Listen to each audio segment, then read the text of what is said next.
Shall we start? Yes. Hello, good evening, everyone. I'm Esra Akcan, the resident director of the Institute for Comparative Modernities, filling in for our permanent director, Salah Hassan. And it gives me great pleasure to introduce you to you today, my colleague and ICM visiting scholar, Berin Fatma Gür.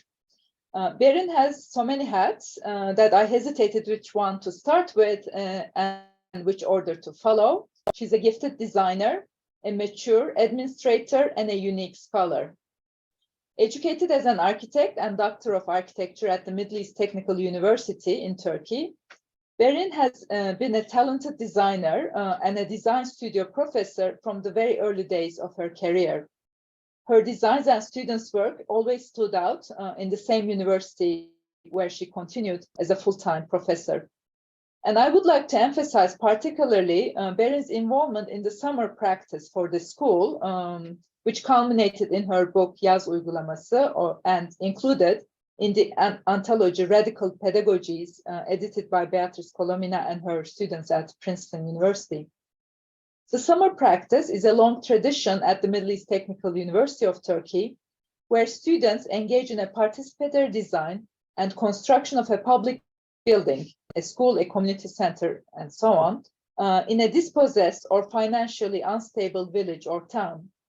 While architecture students learn to construct a relatively small building with available and low-tech materials, the village or the town community acquires a much-needed public amenity through a participatory process.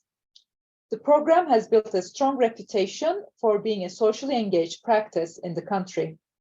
And as the project leader of several of these summer practice studios, Berin and her co-author collected examples that they completed over the years in this book.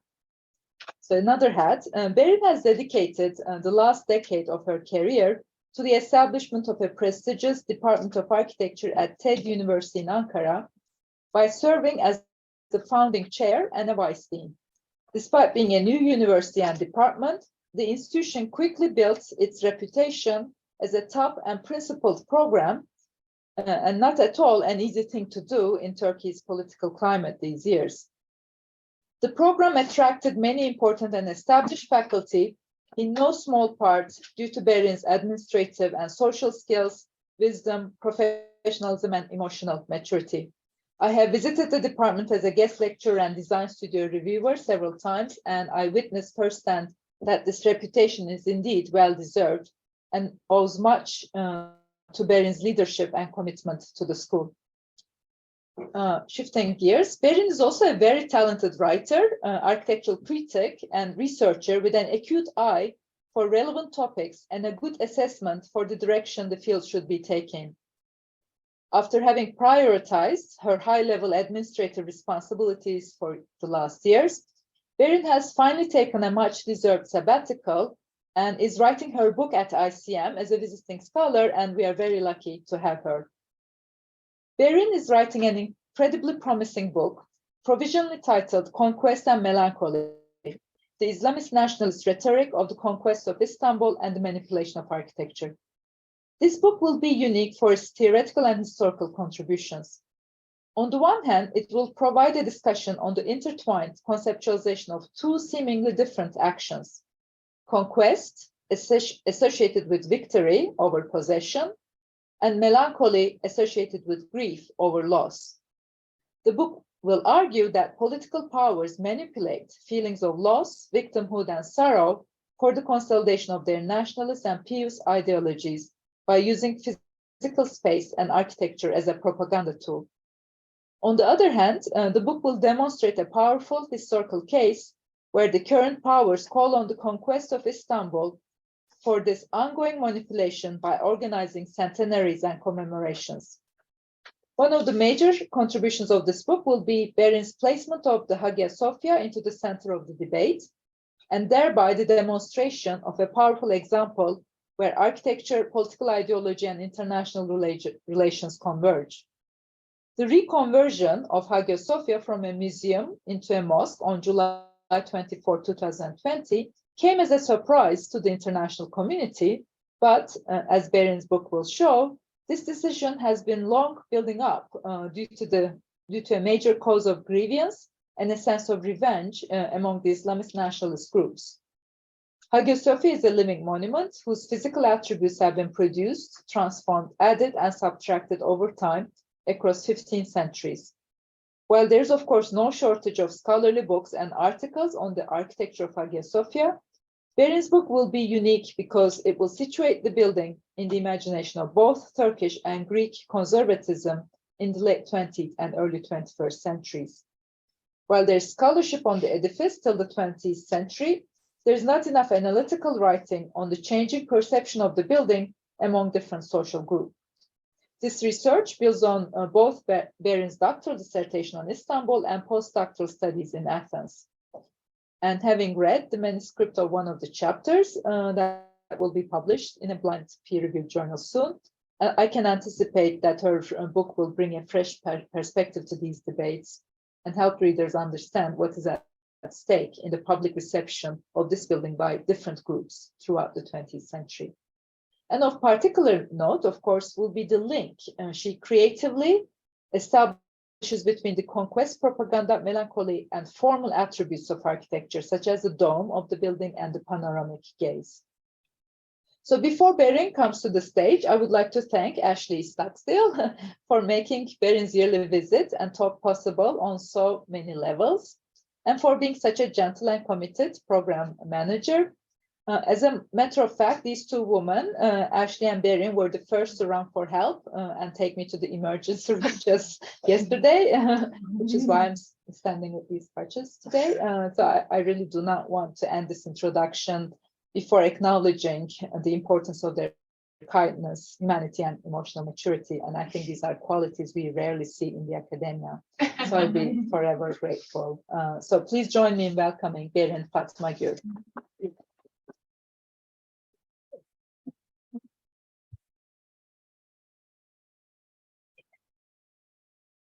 Take your time, no problem. I will get better in time.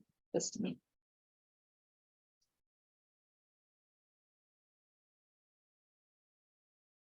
Hello, I would like to welcome all you. And I have also thanks session, but it is very short. But I would like to thank for you coming to my presentation, and thank you, Esra, for this generous introduction.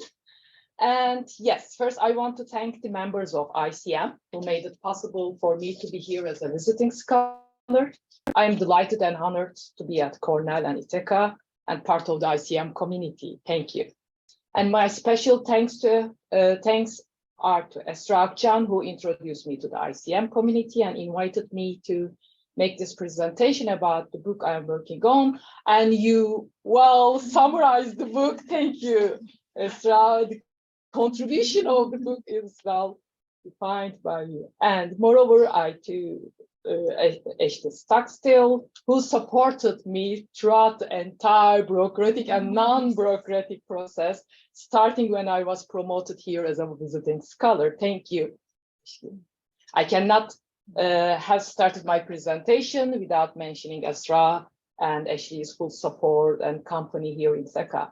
Now, I also thank some colleagues and friends for supporting my book research. I want to thank Esra Akcan and Bülent Batuman.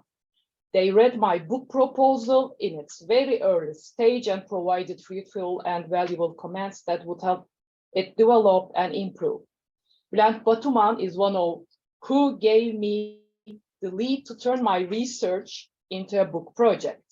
Actually, it has started as a manuscript, and then we realized that its content could not be, fused into a manuscript, and then it has to be a book. Thank you, Bülent. And his recent scholarly research on the process of new Islamist nation rebuilding and the role of the built environment in making an Islamist milieu helps me contextualize the research problem. Esra Akcan's conceptualization of melancholy, mainly about Istanbul and architecture, helps me conceive melancholy in a general and architectural sense. And also I want to thank Sevil Enginsoy Ekinci, Elvan Altan, and Namık Erkal there in Turkey now, as they always share the materials and documents that they see as relevant to my research. Thank you, all of them. Yes, then let's start. Yes, I am working on the contemporary memory of the Ottoman conquest of Istanbul.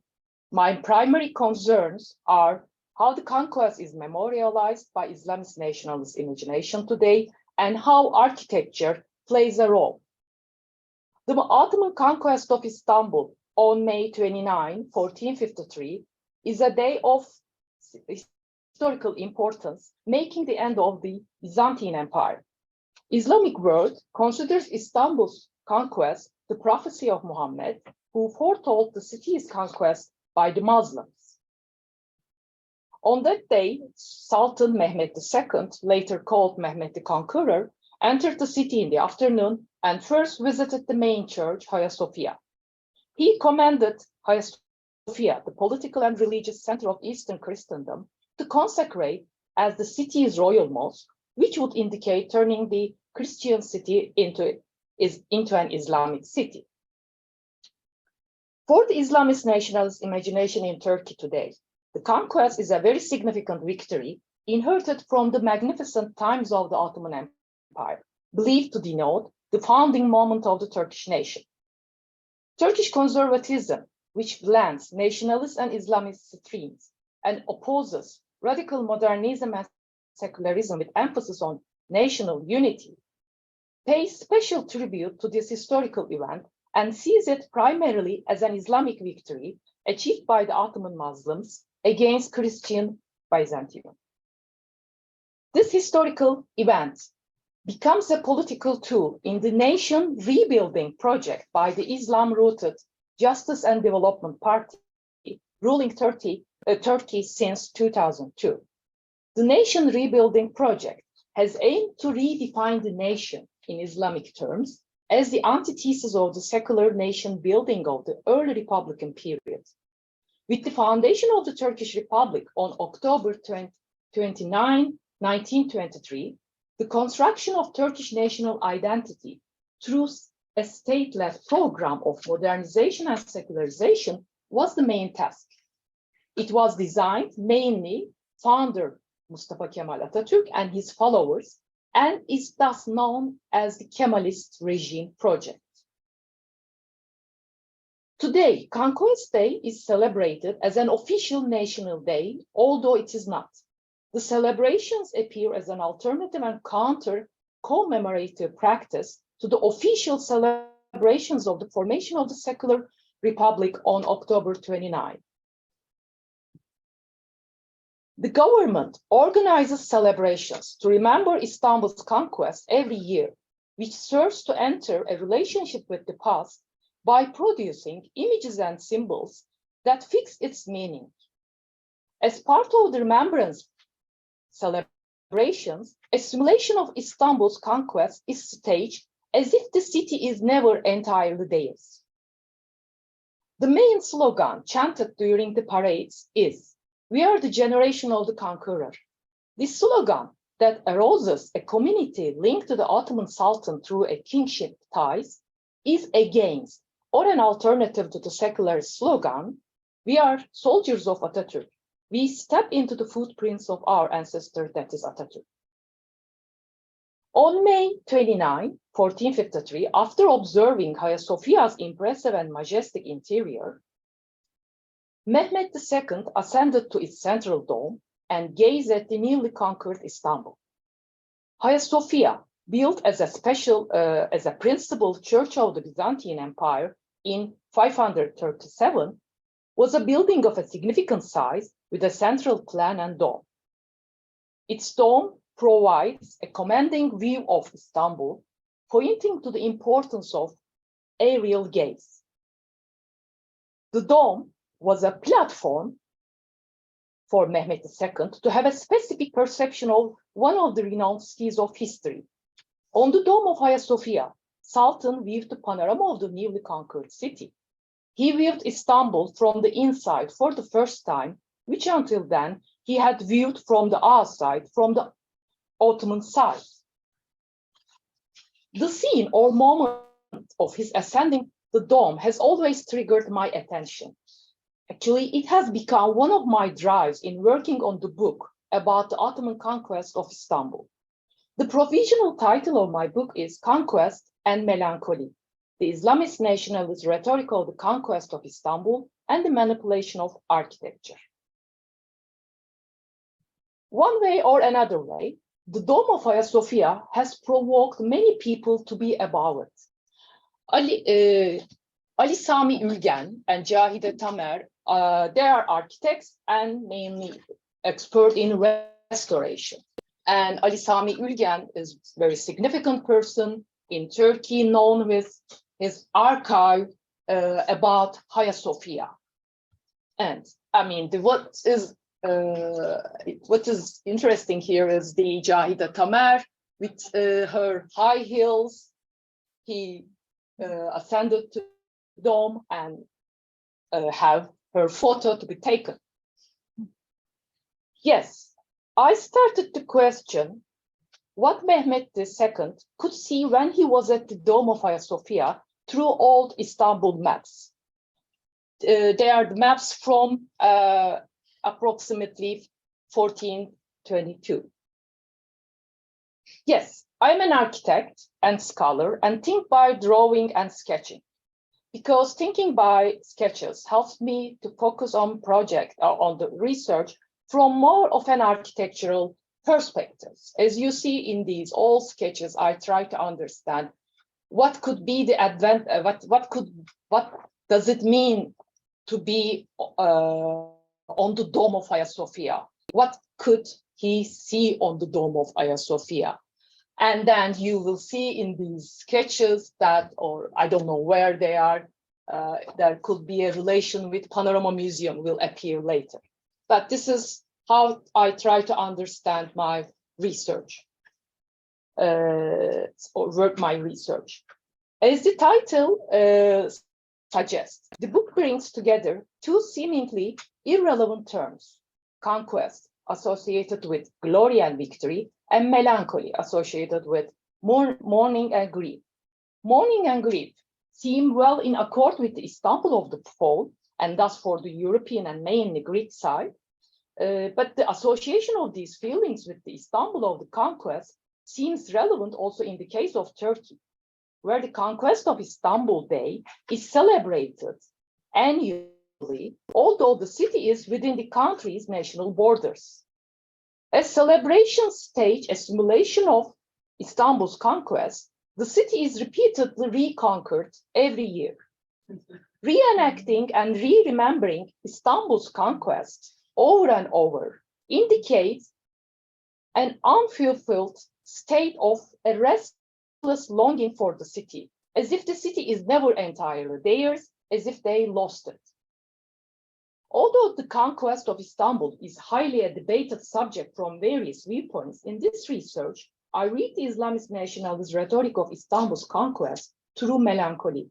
What is in question here is melancholy as a politically manipulated project, producing and appropriating imaginary laws to define the relationship with this particular past.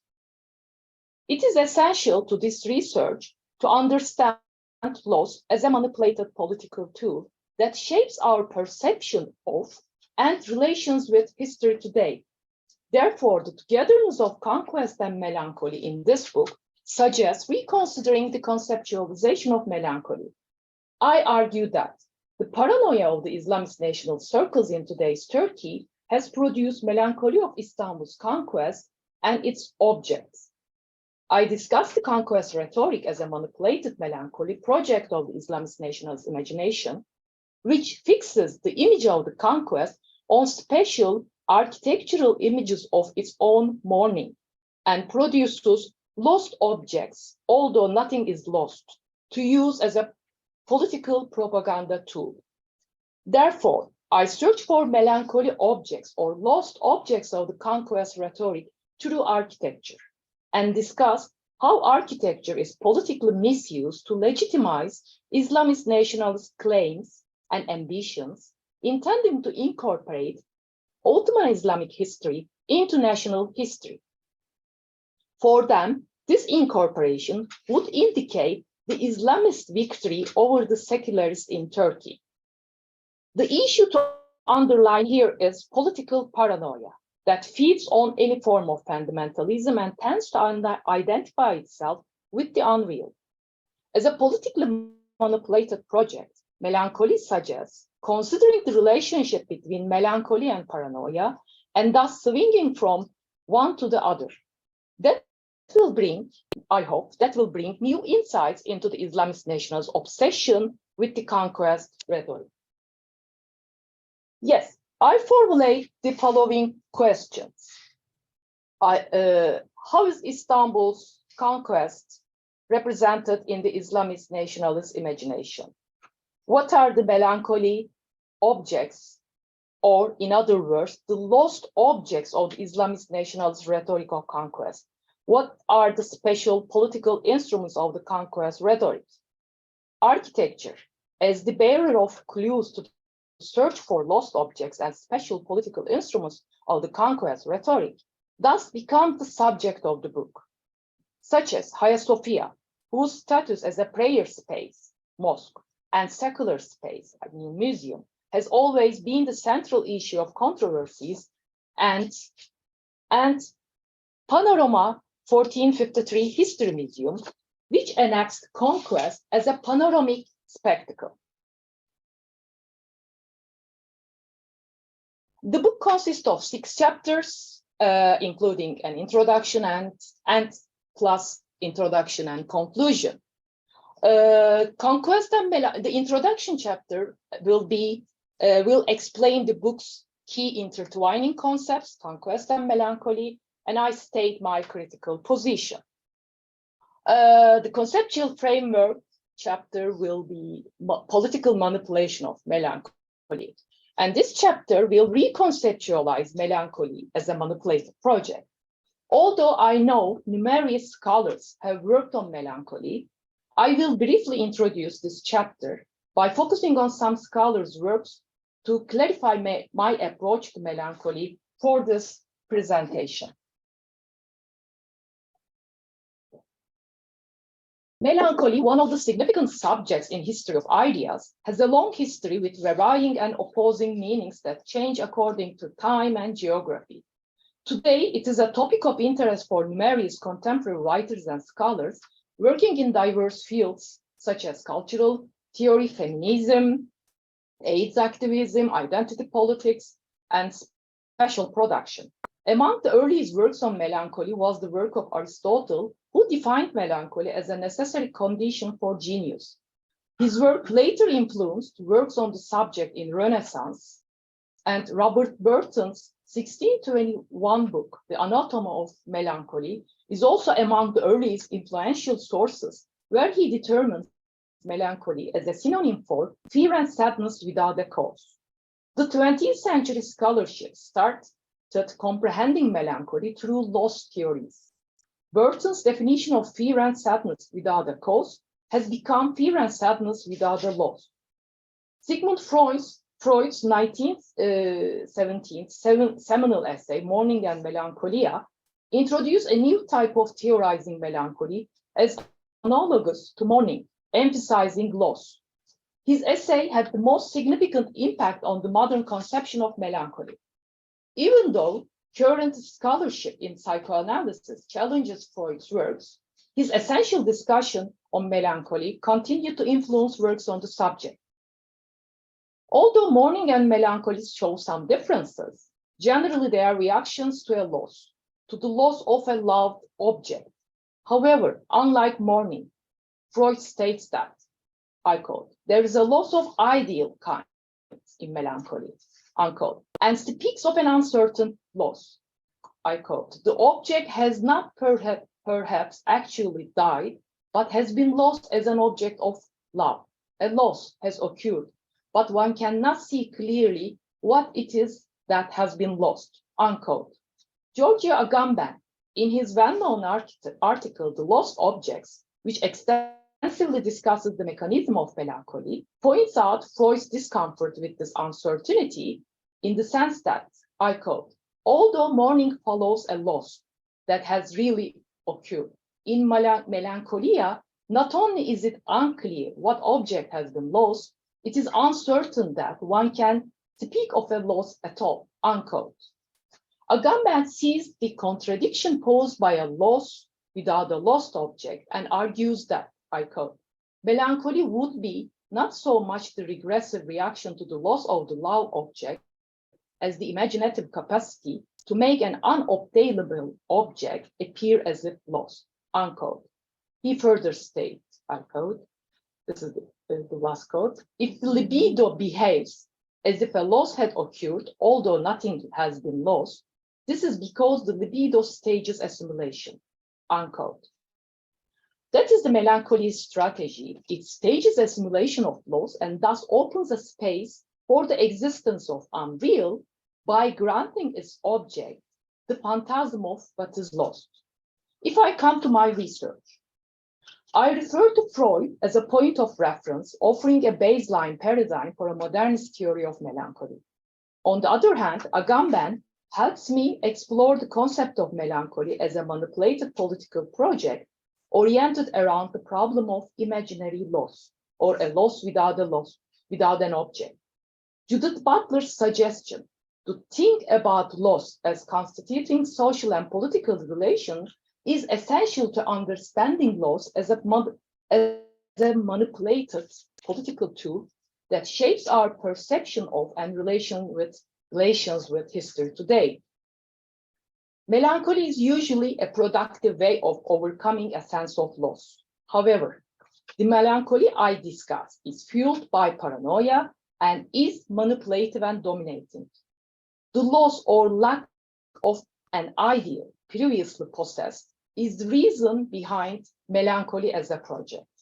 The ideal is a political construct in an imaginary and symbolic realm.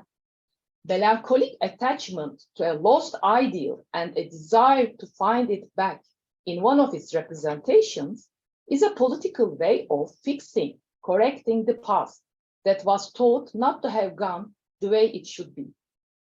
As it has been defined over the centuries by various writers, melancholy fluctuates between sorrow and anger, joy and grief, love and hate. Esra Akcan adds fascination and resistance to these pairs by referring to architectural practices in the Turkish era of modernization.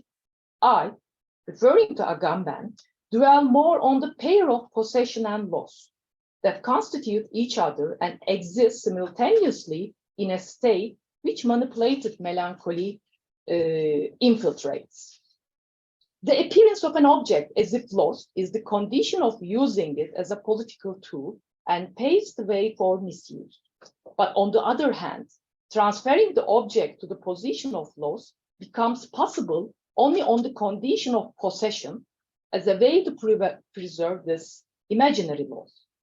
At this point, the relationship between melancholy and paranoia stands out because the melancholy project makes its object of mourning simultaneously real and unreal, incorporated and lost, affirmed and denied. As Agamben states, the object is, I quote, neither appropriated nor lost, but both possessed and lost at the same time, unquote. Thus, the melancholy project's attempt to represent its object is a political manipulation of its symbolic meaning and perception. Reading the Islamist-nationalist rhetoric of Conquest, Istanbul's Conquest through melancholy as a manipulated project, explores the Conquest rhetoric as a political way of entering a relationship with the past via mourning, whose object is made to appear as if lost. Therefore, I discuss Conquest rhetoric as a political attempt that purposefully produces the special architectural images of its mourning, namely its lost objects, and determines symbolic meanings and representations of its objects to reposition the nation in Islam. So, architecture is the subject of searching for and discussing lost objects. Islamist nationalist circles see Istanbul as the center of Islamic territory dreamed of, led by the new Turkey, and Hagia Sophia as the monumental symbol of the Islamic victory over Christianity. Thus, the conquest provides them with necessary special tools. These are Istanbul and Hagia Sophia, and temporal tools. The year 1453 marks a noble beginning for the Muslim Turk to constitute a national memory built on the imperial legacy.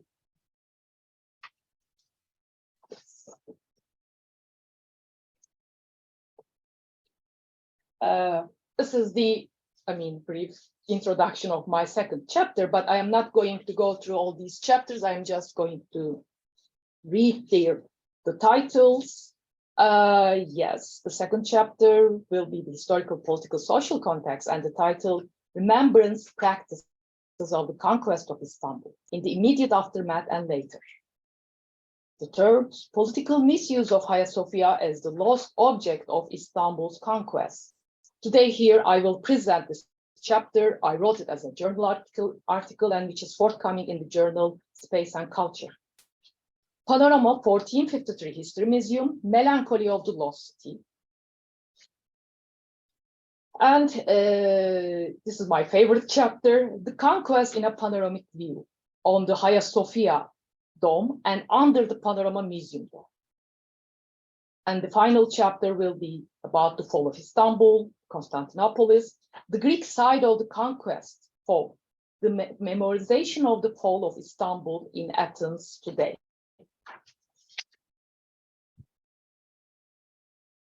Let us recall the question, what are the melancholy objects, or in other words, the lost objects of Islamist-nationalist rhetoric of conquest?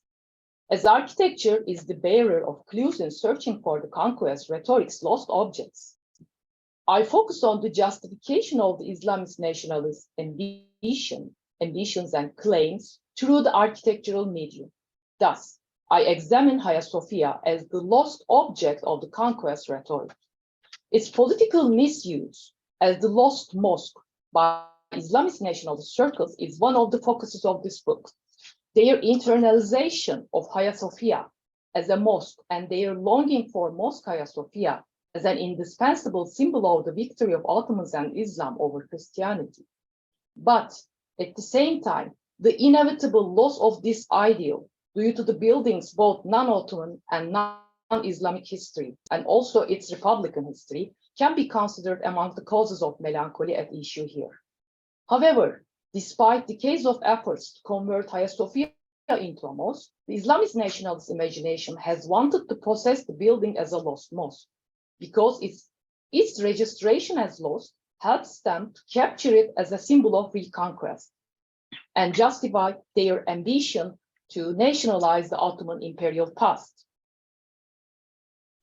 Hagia Sophia was the primary religious space of the Ottoman Empire from its conversion into a mosque in 1453 until the foundation of the Turkish Republic in 1923. A decade after the Republic's foundation in 1934, it was converted from a mosque into a museum by government decision and opened as a museum in 1935. Despite Hagia Sophia's recent reconversion from a museum into a mosque on July 10, 2020, the issue of the lost mosque is still essential to this research. The conquest spectacle organized in Hagia Sophia to celebrate in 2021 and 2022 proves that despite the building's conversion into a mosque, its importance for the Islamist nationalist circles continues as the symbol of the conquest. Following the recitation of Victory Surah from the Quran in Hagia Sophia, the celebrations in 2021 continued with a virtual sky mapping show at Hagia Sophia and Galata Tower, a medieval age tower having a view of the entire city. In particular, the virtual images projected on Hagia Sophia are attempts that reinforce the building's status as a mosque while confirming its power as the symbol of conquest. While Hagia Sophia's conversion into a mosque symbolized Islamic victory over Christianity, its conversion into a museum was a monumental sign of the emergence of the modern and secular Turkish state. Converting the building into a museum resulted from Turkey's secularization and modernization processes that started with its foundation as a republic after the end of the Ottoman Empire. In 1932, just 2 years before the building was converted into a museum, the Arabic call to Islamic prayer was recited in Turkish for the first time from the minarets of Hagia Sophia. Reciting the call in Turkish, which is a kind of a reform. Reciting the call in Turkish was a part of the secularization and modernization processes, and Hagia Sophia was one of the main spaces to manifest this process. In the first decade of the new republic, the building continued to be actively used as an Islamic prayer space. Thousands celebrated religious holidays inside and outside the building. Therefore, the building's conversion into a museum shocked religious and conservative circles and provoked extensive reactions from them. They saw this conversion as a gesture to the West that could pave the way for the Christian world to reconvert the building into a church.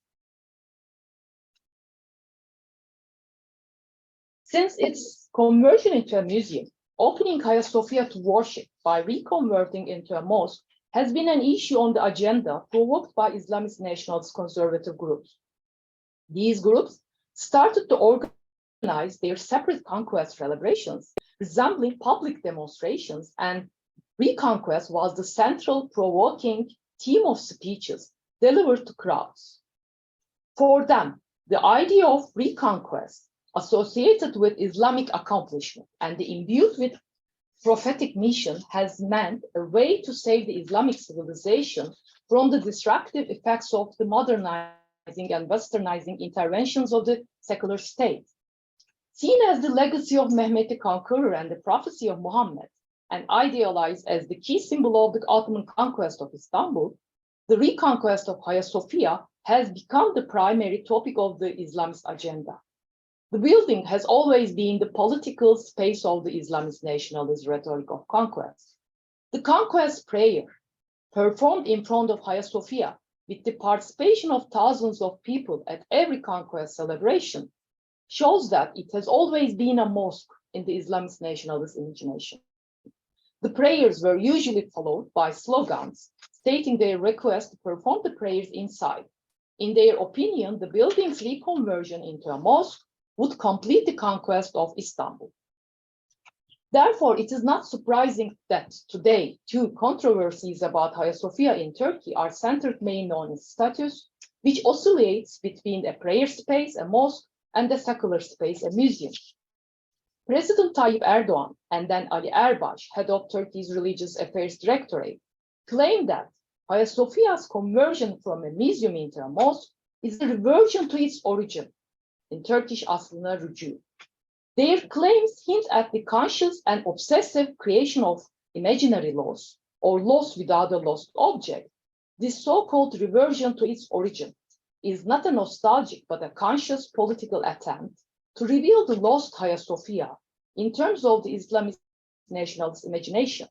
I suggest considering this rhetoric of reversion to its origin in light of the discussion of the political manipulation of melancholy and seeing it as the Islamist nationalist desire to make Hagia Sophia the object of their mourning by making the edifice appear lost. For them, the realization of reversion to its origin rhetoric will indicate that the idea of the reconquest of Hagia Sophia as a nationalist goal positioned in Islam and the prophetic mission will become concrete. Thus, Hagia Sophia will become the symbol of new Turkey's meeting with its imperial roots and sought to inscribe Ottoman conquest of Istanbul in 1453 as its founding moment. The issues in dispute regarding Hagia Sophia's status suggest looking into the moment when it all started. Examining the conquest of Istanbul in the Ottoman sources written by authors who had witnessed the conquest or spoken to its participants helps to observe how they imagined this historical event and its most prominent figure, Hagia Sophia. Generally, the Ottoman sources, with very few exceptions, cite the conquest as a typical event, even though it was considered the prophecy of Muhammad. The conversion of Hagia Sophia from a church into a mosque was seen as the usual outcome, as it was an Ottoman tradition of conquest to convert the main church of the conquered city into a mosque. The most significant Ottoman sources are the chronicles of Kutuglos and Tursun Bey, respectively written in Greek and Turkish in the 1470s and the early 1490s. They present detailed information about the events of the reign of Mehmet II, and particularly about the siege and conquest of Istanbul. Tursun Bey works, titled History of the Conqueror, is a first-hand Ottoman source. Since he was present in the siege and accompanied Mehmet II, Tursun Bey recorded almost precisely the Sultan's visit to Hagia Sophia and ascended to the dome. It is interesting, however, that he says nothing about converting the building from the church into a mosque, and about the Sultan's first prayer on May 29 and the first Friday prayer on June 1 in Hagia Sophia. As a note, the Friday prayer and sermon performed every Friday are essential in Islam as they indicate congregational prayer. Christopoulos' account, History of Mehmet the Conqueror, compiles the history of events from 1451 to 1467. The works essential to this research are its 1967 and 2013 Turkish translation, in which the original texts are lost, cut, skipped, and added new texts. Although these actions in translation lead to meaning distortions in the text, original text, they help reveal how the image of the conquest and its foremost symbol, Hagia Sophia, is constructed. Muzaffer Gökman, responsible for preparing the Turkish publications, at length denotes with an inclination to justify and legitimize the behavior of the Turkish side. Christopoulos does not record Sultan's visit to Hagia Sophia and its conversion into a mosque. Hagia Sophia is almost absent from his account. Gökman attempts to fill the gap opened by the absence of Hagia Sophia in Christopoulos's work with his notes, while adding that Hagia Sophia, a magnificent building with a huge dome, was converted into a mosque immediately after the conquest of Istanbul. He denies the statements that the Ottoman army destroyed the Hagia Sophia church. He then praises the Turkish architects who have sustained the building for centuries. The Ottoman sources of the conquest generally mention Mehmet II's admiration for the architecture of Hagia Sophia. His saying, "The city's buildings belongs to me," indicates that the Sultan had the possession of Hagia Sophia. Hagia Sophia has been an instrument of political conflicts from its construction to the present. Its architecture plays a role in its state as a significant monument within the long-term history of the Mediterranean geography, from late Rome to modern times. The building, not only with its scale, but also with its formal and special features, has attracted the attention of political powers and addressed those having the dreams of conquest. At the basis of this attention is the colossal dome space of Hagia Sophia. Gülrin Ecipoğlu interprets the central dome as a microcosmic image of the universe, and thus a monumental expression of the complementary role of state and religion in the Byzantine and Ottoman empires. The Islamist-nationalist circles in Turkey today also have embraced the dome's symbolic significance. I think its role in the building's reconversion into a mosque cannot be denied. Here I should note that Muslims have used part of Hagia Sophia as a mosque to perform prayers since 1991, and an imam and religious officer has served since 2016. However, since the Islamist-nationalist imagination directly associates the Mosque Hagia Sophia with its colossal dome space, performing the prayer, especially in the dome space, is their primary motivation. Moreover, for them, what Mehmet II did on the dome of Hagia Sophia when he first visited the building immediately after his conquest was to raise the flag of Turkish nationalism And all these might hint at the ambition and obsession of Islamist-nationalist conservative circles to reconvert Hagia Sophia into a mosque. If we go back to Tursun Bey's work, a first-hand Ottoman source, we understand that what Mehmet II did on the dome of Hagia Sophia was to see the newly conquered city. The dome's platform placed him in a superior position over the city and provided him with the panorama of the newly conquered city. Both the panorama of the possessed city and the panorama of the lost city that was left in ruins and was no longer a target city to be conquered. Then we could expect this city panorama to give the Sultan feelings of both totality and possession. Tursun Bey recorded how Mehmet II grieved to see Hagia Sophia in a devastated state. Kritovlos also recorded that moment of seeing of the city all by pointing out the Sultan's grief and suffering in spirit. I quote from Kritovlos. Tears fell from his eyes as he groaned deeply and passionately. What a city we have given over to plunder and destruction, unquote. Thus, on the one hand, Mehmet II's melancholy mood, which made him suffer in spirit, and on the other hand, the political paranoia of today's Islamist national circles, which led to the abuse of Hagia Sophia to justify their ambitions and for reconquest. A deep longing was expressed in a tweet that dated May 10, 2020 by the Turkish president's communication chief, Fahrettin Altun. I quote, I am translating.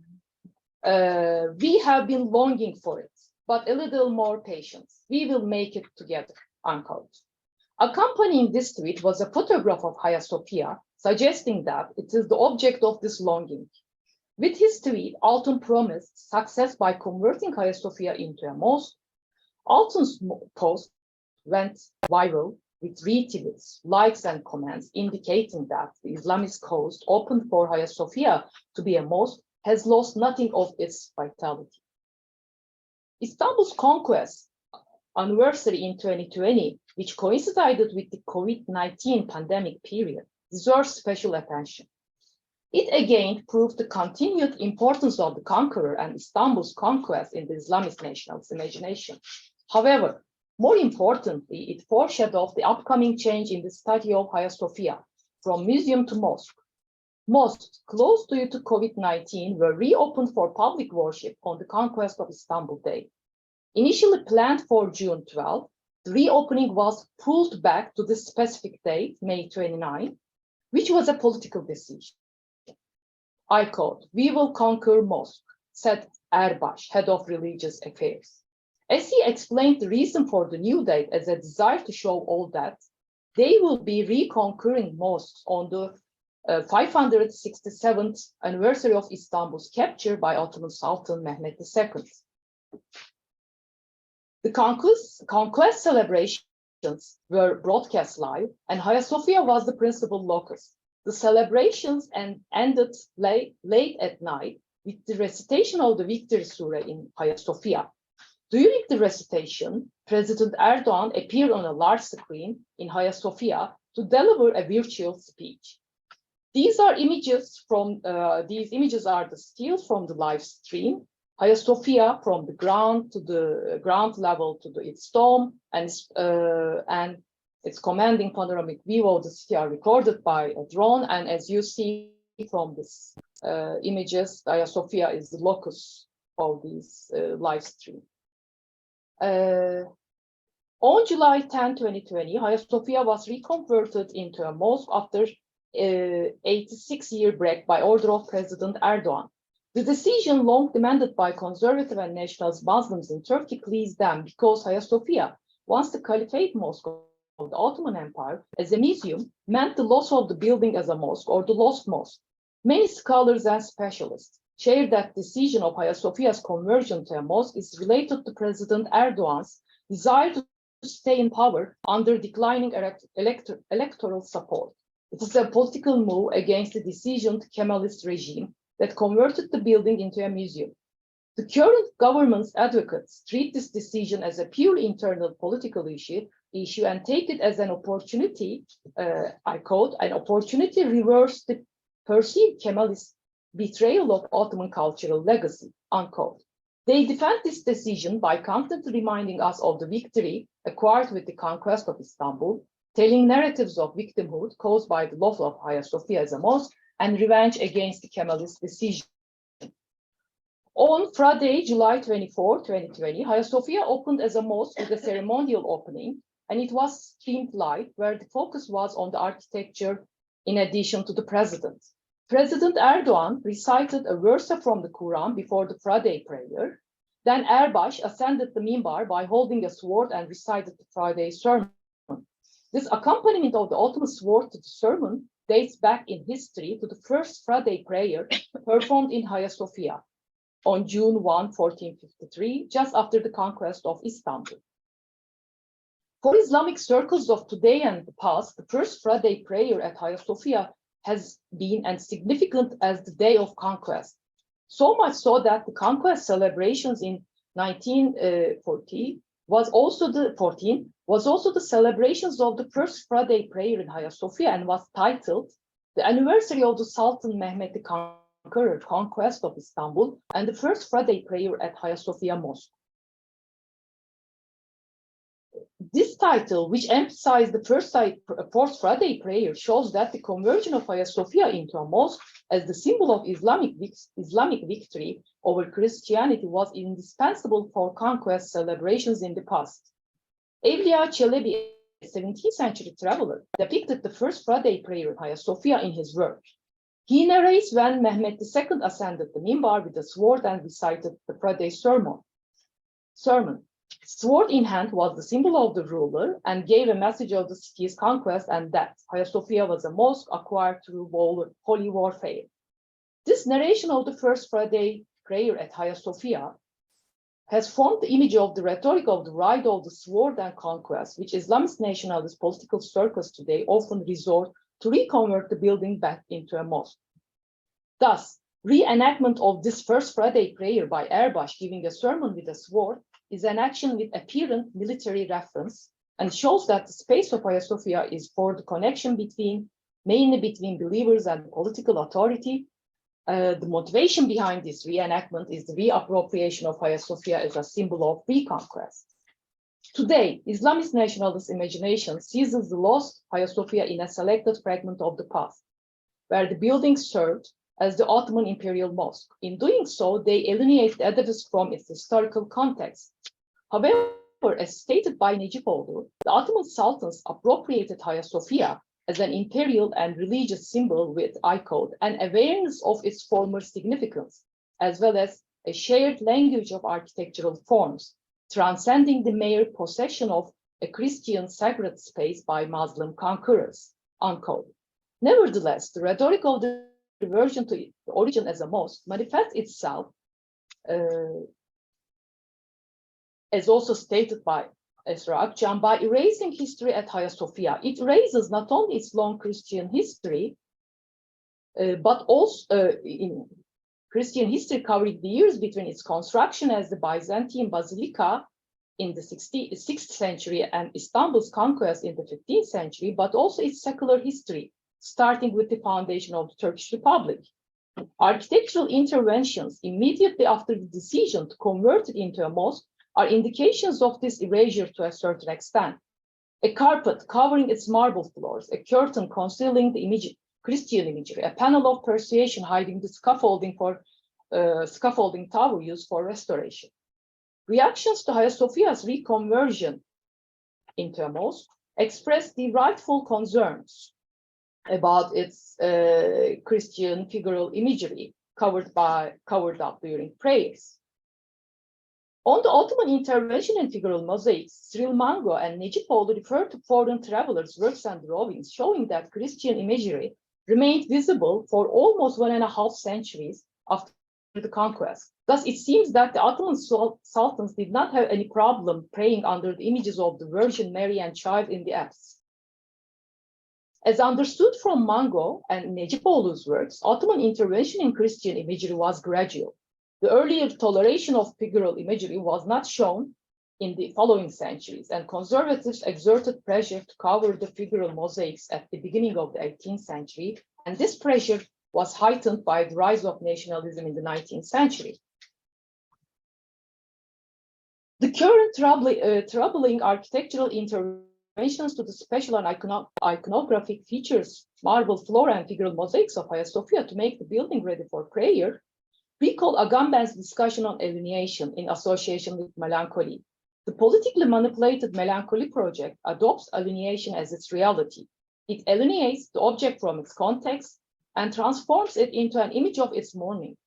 Raising history at Hagia Sophia attempts to uncover the lost Hagia Sophia while alienating the building from its historical context by fixing it into an image of Islamist-nationalist desire. While the attempt to erase history is to put a distance to the building as a church and a museum, the effort to reclaim Hagia Sophia as a mosque is for possessing it as a symbol of reconquest, even though Hagia Sophia is within the Turkey's national borders. Therefore, reverting Hagia Sophia to its origin as a mosque seems like an ambiguous, yet obsessive and paranoid effort that possesses Hagia Sophia and simultaneously distances itself from it. I should recall that the possession of Hagia Sophia as a symbol of reconquest becomes possible only by making the building appear as if lost, as a lost mosque. The image of the lost Hagia Sophia is a political instrument, but paradoxically, the only way to preserve this imaginary loss is to possess it.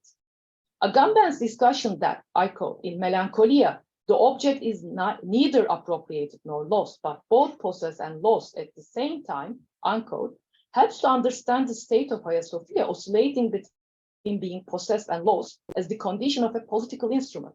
This ambiguity serves the Islamist nationalist purpose for treating Hagia Sophia as the object of their mourning and thus using it as a political trump card. Although Hagia Sophia as a museum has caused anger in Islamic nationalist circles, they purposefully appropriated the building as a loss and used it as a political instrument to legitimize their claims and ambitions. So, is Hagia Sophia's reconversion to a mosque enough to make up for this loss? What is striking here is that for Islamist nationalists, it seems impossible to really recover the lost Hagia Sophia despite its reconversion into a mosque. The tweet in an account supporting the reconversion into a mosque illustrates this argument quite well. I quote, "We Muslims know that it was once a church. We also know that our ancestors conquered Istanbul and turned Hagia Sophia into a mosque as a symbol of this. Every time we go there, we will think of not the church, but the conqueror, the dominance of Islam." In these violent and paranoid words, there is the implication of both possessed and lost Hagia Sophia. While they see the building as a loss because it was initially built as a church, they possess it as a symbol of the conquest and the Turkish Islamic domination in the region. Current architectural interventions in Hagia Sophia to make space for the Islamic prayer are constructing a scene as the ego ideal of the Islamist nationalist imagination and attempting to appropriate the space. The carpet on the marble floor and the curtain concealing the Christian figures are the constituents of this scene. The traces of the church, the Christian images, are still there, even if they are covered with a curtain. Thus, the interventions to make space for the Islamic prayer open space for the existence of the unreal, with which political paranoia can identify. To conclude, the research brings forward Hagia Sophia as the lost object of Islamist nationalist rhetoric of Istanbul's conquest and discusses the political misuse of the building in this sense. Islamist nationalist circles' appropriation of Hagia Sophia as lost is a political way to cope with its histories other than the Ottoman and Islamic history. I can state that the current government's efforts to revert the building to its origin as a mosque, in quotation, cannot wholly erase its other histories. Undoubtedly, the motivation behind Islamist nationalist circles that obsessively desire to have the domed space of Hagia Sophia is not to use it only for Islamic worship. As Çiğdem Kafesçioğlu states, more critical for them than reverting Hagia Sophia into a mosque is to possess it as the monument of the conquest, symbolizing Ottoman glory. If I put it another way, with my words, the building's monumentalization as a symbol of conquest is even more important than its function as a mosque, as it would be a powerful manifestation of the deployment of the Ottoman reference as an imperialist image. In this case, we should expect that the anniversary ceremonies of the conquest of Istanbul on May 29, the Friday prayers and some other rituals will turn into spectacle by government members in Hagia Sophia. As an indication, on July 15, 2021, Democracy and National Unity Day, Hagia Sophia, together with Galata Tower, was the main venue of the celebrations and was illuminated with fantastic rituals. Yes. Hagia Sophia may have more visitors today than when it was a museum. Lots of visitors line up in front of its doors every day. Entry has been free since its conversion into a mosque. Except for the Friday prayers, only some of its interior space is for Islamic prayer. The remaining part is occupied by visitors lying on the carpet, taking photos and chatting with the person next to them. This practice makes it serve more like a museum than the Turkish government, and the Turkish government seems content with it. Due to the crowd, there is a new safeguard system called the tourism police in Hagia Sophia. Thinking of all these together, tourism and police, in a religious space, mosque, should make us question the current functioning of Hagia Sophia. Thus, functioning as an ideological symbol of reconquest with a mosque name tag becomes more critical than serving as an actual mosque. The question of whether Islamist-nationalist circles indeed desire the recovery of the lost Hagia Sophia is open to speculation. For me, the answer to this question is straightforward. If the law serves as a political and ideological instrument for legitimizing the claims and ambitions of the Islamist nationalist circles. Here I would like to mention about the contribution of the book back. Esra made it quite briefly, and thank you, Esra. You state the contribution of the book is quite well. Maybe I just go through it, but the book aims at constructing a critical framework for the Islamist nationalist imagination in Turkey by reconceptualizing melancholy. Manipulated melancholy of Istanbul's conquest will bring alternative criticality to the reading of the Islamist nationalist imagination, with a focus on how they legitimize their claims and intentions through the medium of architecture and the built environment. The book will discuss the intertwined conceptualization of conquest associated with the victory of possession and melancholy associated with the mourning of loss, while examining how the Islamist nationalist rhetoric manipulates feeling of loss and victimhood by using architecture as a political instrument. In addition, it will explore how architecture features, namely the dome and panoramic view, serve the conquest rhetoric and boost the feeling of melancholy. Yes.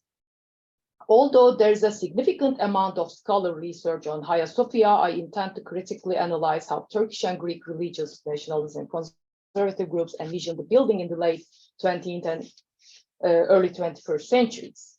During my stay in ICM at Cornell, I plan to write the Conquest in Panoramic View chapter, the 5th chapter, and the Conceptual Framework chapter. The 5th chapter will bring together Hagia Sophia and the Panorama Museum to discuss translating the Sultan's experience of the panoramic and totalizing gaze on the dome on his first visit to the building after the conquest into the visitor's experience in the Panorama Museum today. The translation brings the Islamist nationalist subject into the position of the savior of Istanbul, who saves the city and accomplishes a prophetic mission as the conqueror did in 1453. The political implications of this position as the new conqueror of Istanbul are worth discussing in the book. Thank you for patience.